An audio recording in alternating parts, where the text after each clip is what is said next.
Good morning प्यारे बच्चों, मैं हूं आपकी एजुकेटर पूर्णिमा। तो चलिए स्टार्ट करते हैं 8th क्लास की मैथ्स की फर्स्ट वर्कशीट। ओके, अच्छे से समझेंगे तो कोई भी बच्चा मैथ्स में वीक नहीं रहेगा।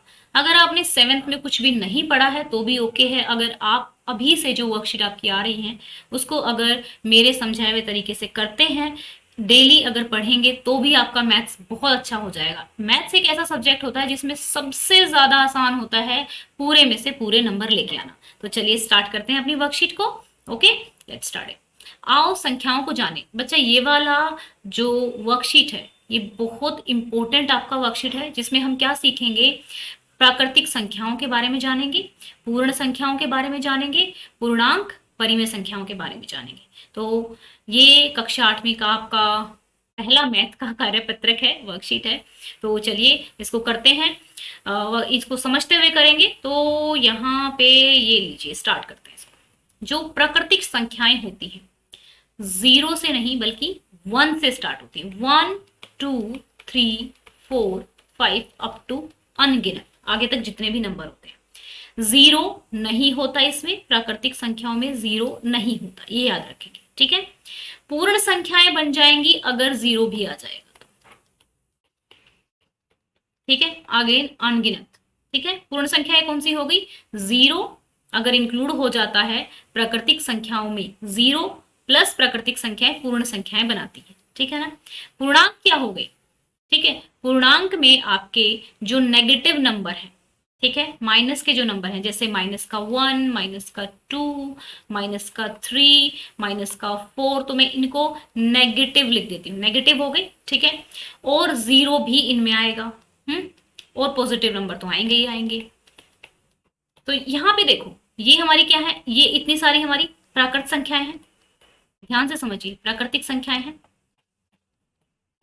ठीक है, प्राकृतिक संख्याएं हैं, तो यानी कि जीरो जीरो प्लस प्राकृतिक संख्याएं क्या हो जाती है, पूर्ण संख्याएं हो जाती हैं। अब इसमें देखो पूर्णांक में क्या आ गई, आपकी प्राकृतिक संख्याएं भी आ गई और पूर्ण संख्याएं भी आ गई, दोनों आ गई, और साथ में कुछ और एक्स्ट्रा भी आ गया जो कि है नेगेटिव नंबर। तो नेगेटिव, जीरो और जो पॉजिटिव नंबर्स है, ठीक है, प्लस वाले नंबर हैं, माइनस वाले नंबर हैं, तो ये क्या बनाते हैं, इन संख्याओं को पूर्णांक कहते हैं। अब चलते हैं परिमेय संख्याओं पे।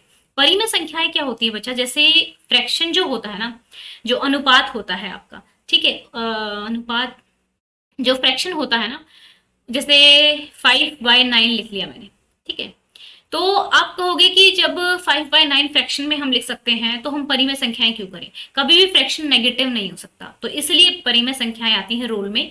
क्यों, क्योंकि जो परिमेय संख्याएं होती है उसमें जो फ्रैक्शन होता है उसको हम नेगेटिव में भी लिख सकते हैं। ठीक है, तो परिमेय संख्याओं में क्या आ जाएगा आपका, यहाँ पे परिमेय संख्याएं जो हैं, ये देखिए लिख लेंगे हम यहाँ पे। परिमेय संख्याओं में हमारा माइनस सब आ जाएगा इसमें, 1 भी, माइनस का 1 भी, जीरो भी, यानी कि इसमें positive number, negative number, zero, जो जितने भी ऊपर वाले की है ना वो सारे आ जाएंगे परिमेय संख्याओं में। और जो क्या है यहाँ पे, अगर हम लिख देते हैं, अभी इसकी डेफिनेशन भी देखेंगे हम। ठीक है, जो फ्रैक्शन में नंबर रहेंगे -5/9 इस तरीके से, लेकिन इसकी एक कंडीशन क्या है कि जो परिमेय संख्या वो संख्या होगी जब हम किसी संख्या को p/q की फॉर्म में लिख सकते हैं, और जहां पे q जो है जीरो के बराबर कभी नहीं होना चाहिए, q जीरो कभी नहीं हो सकता। ठीक है, तो जैसे मैं कहूं कि 25/0, ठीक है, क्या ये परिमेय संख्या है, नहीं। क्या 25 परिमेय संख्या है, हाँ, क्योंकि मैं 25 को ऐसे लिख सकती हूँ, 25/1 लिख सकती हूँ ना।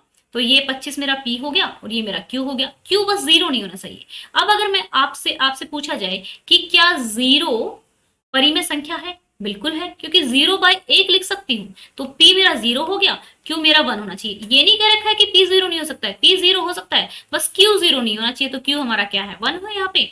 तो क्या हो गया, क्या हो गया यहाँ पे, हमारा जीरो परिमेय संख्या हो गया। तो चलिए अब हम इसके क्वेश्चन आंसर्स करेंगे। जब आप क्वेश्चन आंसर करेंगे तो और ज्यादा अच्छे से इसको समझ पाएंगे। ठीक है, तो चलो अब यहाँ पे एक बार फटाफट हम लोग क्या है वर्कशीट को पढ़ लेते हैं यहाँ पे। तो चलिए देखो, हमारी उल्टा चलते हैं। अभी हमने देखा परिमेय संख्याओं के अंदर क्या आ जाता है, पूर्णांक संख्याएं भी आ जाती है, पूर्ण संख्याएं भी आ जाती है, प्राकृतिक संख्याएं भी आ जाती है। प्राकृतिक कौन सी होती है, जो 1 से शुरू होती है। पूर्ण संख्याएं कौन सी होती है, जो जीरो भी जिसमें इंक्लूड हो जाता है, 0 से शुरू होती है। पूर्णांक कौन सी होती है? जिसमें आपका ऋणात्मक संख्याएं, ऋणात्मक होती है नेगेटिव, ठीक है, और धनात्मक हो गई हमारी कौन सी, जो है धनात्मक हो जाएंगी जो पॉजिटिव है, 0 ये भी आ जाएगा इसमें। परिमेय संख्याओं में सब कुछ आ जाता है, लेकिन एक कंडीशन ध्यान रखेंगे, परिमेय संख्याएं होंगी पी बाई क्यू की फॉर्म में लिख सकते हैं, क्यू जो है वो 0 के बराबर नहीं होना चाहिए, ये चीज आपको ध्यान रखनी है। तो चलिए अब इसका क्वेश्चन करते हैं, उत्तर सोचिए। 0 प्लस प्राकृतिक संख्याएं क्या होंगी? 0 प्लस प्राकृतिक संख्याएं क्या होंगी? 0 जब इंक्लूड होता है तो क्या हो जाएगा? पूर्ण संख्याएं, यहां लिख देंगे पूर्ण संख्याएं, ठीक है। अब चलते हैं नेक्स्ट पे। अब इस नेक्स्ट क्वेश्चन में पूछा हुआ है, वेट अ सेकंड, क्या हुआ, नेक्स्ट क्वेश्चन में पूछ रखा है, नीचे दी गई परिमेय संख्याओं में से कौन सी संख्याएं पूर्णांक भी हैं? ठीक है, पूर्णांक में क्या आता है? ऋणात्मक भी आती है, नेगेटिव भी आती है, 0 भी आती है, पॉजिटिव भी आती है। जो फ्रैक्शन में होती है, जो बटे में होती है, वो नहीं आती है। तो जो बटे में नहीं है उनको छोड़ के बाकी लिख दो। 1 2 माइनस का 5 9 6 माइनस का 7, कौन सा है? 0, ठीक है, ये लिख देंगे हम। क्या 0 एक परिमेय संख्या है? हाँ, मैंने अभी बताया था ना, हाँ 0 एक परिमेय संख्या है, संख्या है, क्योंकि क्योंकि 0 को हम p बाई क्यू के रूप में लिख सकते हैं,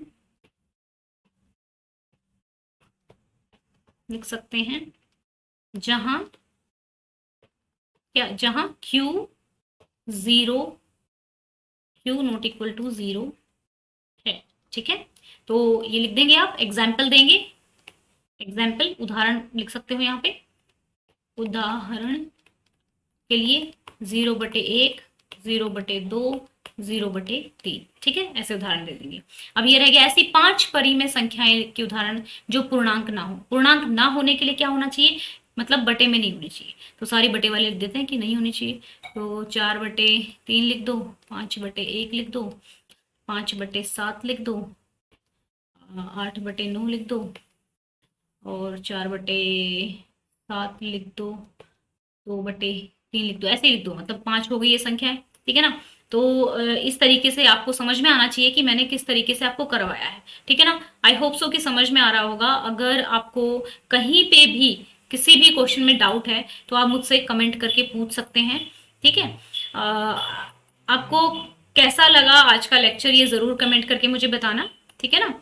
और अगर आपको वीडियो अच्छा लगा है तो वीडियो को लाइक ज़रूर कीजिएगा, और अगर आपने अभी तक चैनल को सब्सक्राइब नहीं किया है तो चैनल को सब्सक्राइब कर लेना। टेलीग्राम चैनल का लिंक जो है मैंने डिस्क्रिप्शन में दिया हुआ है, तो डिस्क्रिप्शन में से फॉलो कर लेना, क्योंकि वहाँ पर आपके जैसे ही वीडियो डलती है सबसे पहले वहीं पे लिंक शेयर होता है, ठीक है। Thank you, have a nice day, may God bless you.